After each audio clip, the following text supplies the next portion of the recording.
implications might be for community media, and then just raise some questions about how we can create an environment that will facilitate, well, first of all, asking the question, do we need to, is community media becoming redundant, or do we need to look at what sort of policies we need to put in place to nurture the sector? And I'll draw on some anecdotal evidence from South Africa, and a little bit from South Africa.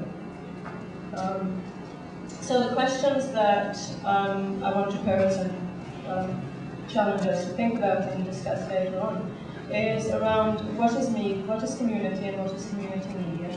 What are the challenges in the media landscape? And speaking specifically around mainstream media, and what are the implications for community media? So questions around what is journalism and who is a journalist, I suppose, arise in that context. A shift in the media landscape. What is unique about community radio still, and do we support its development? And if we decide to do so, how might we go about? I'll just raise some questions. I don't have answers necessarily. So what is community?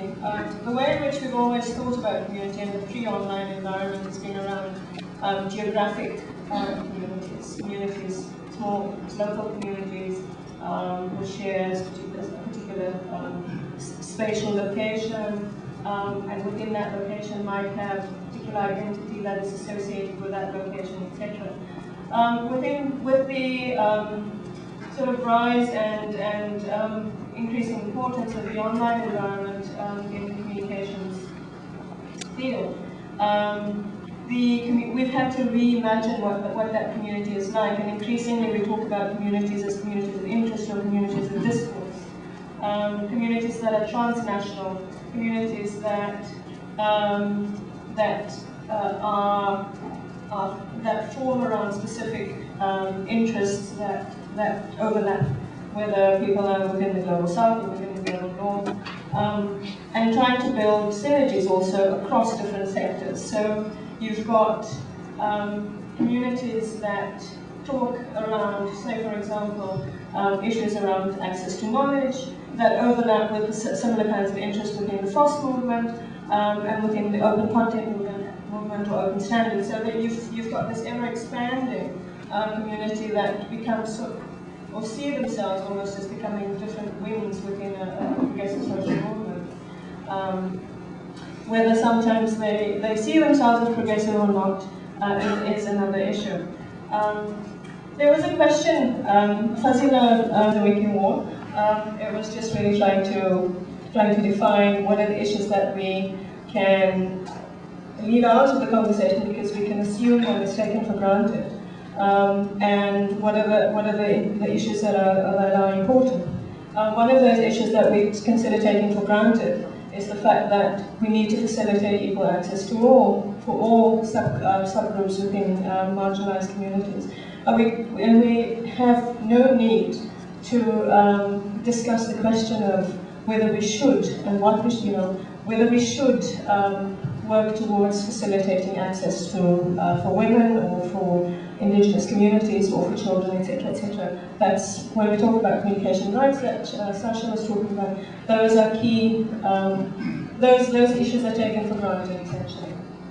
But the question does arise, and it was also part of the set of questions that was in the original formulation of the panel, is what is the impact of the internet, for example, on local communities? Does it promote homogenization, or and how do you seek to preserve the specialness of local communities?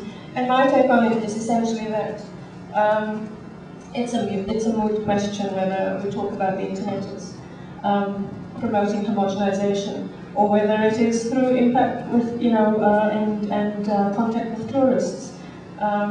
I don't think we need to talk really about what impact the internet, for example, or engagement within an online environment has on communities. Communities decide to what are the elements of their culture, of their communities they want to preserve, and what are the ones that they want to move from. There's, for example, a discussion within South Africa around preserving traditional practices, and I think one of the issues within the debate is, well, what is it about traditional practices that make them sacred? Some of them are actually quite demeaning to people. Some of them abuse people's rights. So why do we need necessarily to preserve traditional practices? But it is within the preserve of those communities to decide what it is, and when we talk about it within a human rights framework, to decide which other, whether engagement in the online space. And the way in which community media is often talked about is that it is the voice of the voiceless, that it is, and in relation to the printing press, that it is the poor people's press, and that it is unique in the sense that it seeks to respond to the particular interests and issues and concerns of local communities. So, if the issue is FGM, for example, then or female female genital mutilation, yes. Then a community will take up those issues. There's also a process issue in terms of how local media and local content is produced, in the sense that it is for the community, by the community.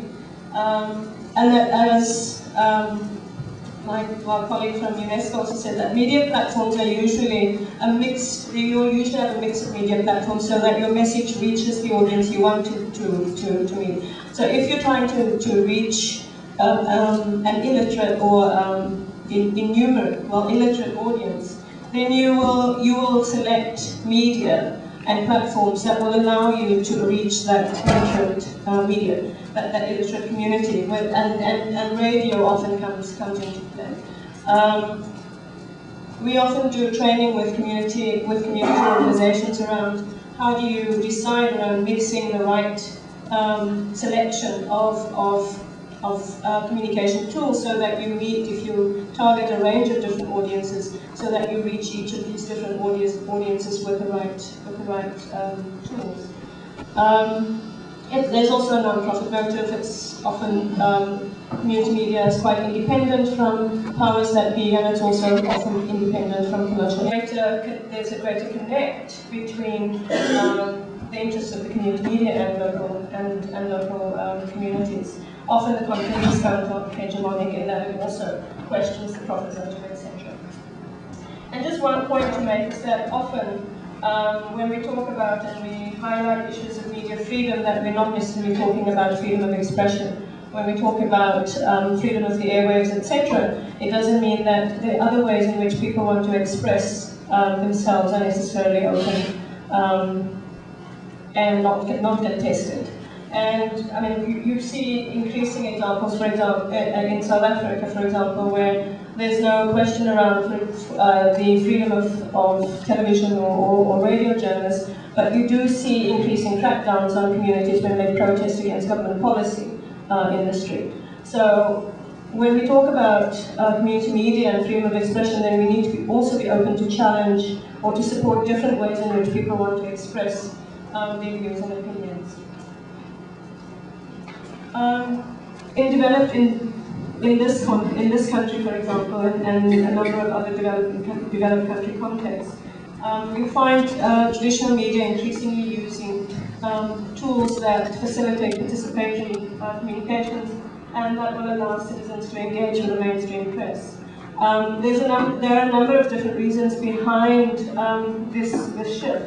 Part of it is the fact that there has been media concentration, that you have a narrowing of perspectives, and that as a consequence of that, there's been a decrease in trust within towards mainstream media and increasing interest in media platforms that will allow for the expression of different and diverging opinions. One of the things that is also emerging is the fact that mainstream media seems to have a narrowing of issues, of areas around which, and be unique in that way. One of that is news coverage. Classifieds is now, you can, the way in which mainstream media has responded is to go back to what is now being called hyperlocal media, where journalists invite members of local communities to become journalists themselves, and they then just kind of editorialize the content, decide what is appropriate and relevant and newsworthy to put on the local sites. This raises the question around the impact of all this convergence on the global public sphere, and specifically around three questions. One is universal access, two, the ability to participate in debate irrespective of social rank, and the ability to engage in ongoing dialogue and consensus building within these spaces. I'm not going to go into the theory behind the public sphere, except to say that when you talk about universal access in this country, for example, and other developed countries, the levels of access is, of course, phenomenally higher than you will find in developed countries. There's a global digital divide, but there's also a divide, along class, race, and gender fissures that reflect both capabilities, as was referred to earlier, and literacies, as well as infrastructure challenges. So access remains an issue in large parts of the developing countries.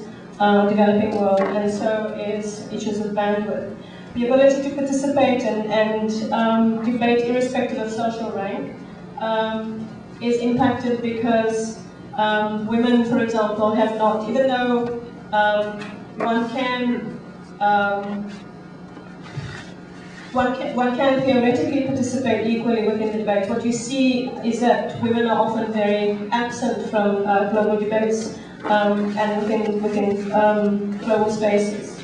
And in terms of the ability, as one would want within a movement